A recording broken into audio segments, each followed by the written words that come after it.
न करे अपनी आबरू के सिलसिले में।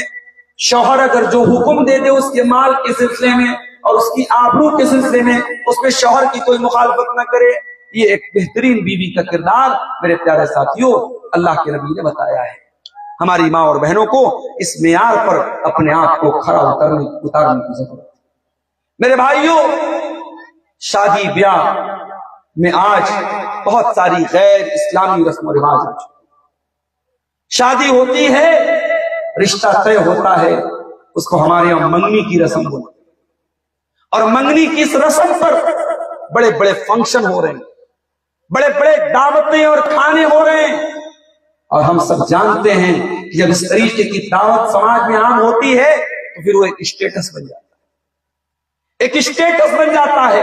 हम ये तो नहीं कह सकते कि मंगनी की दावत हराम और नाजायज है, लेकिन सवाल ये पैदा होता है कि आप मंगनी की रस्म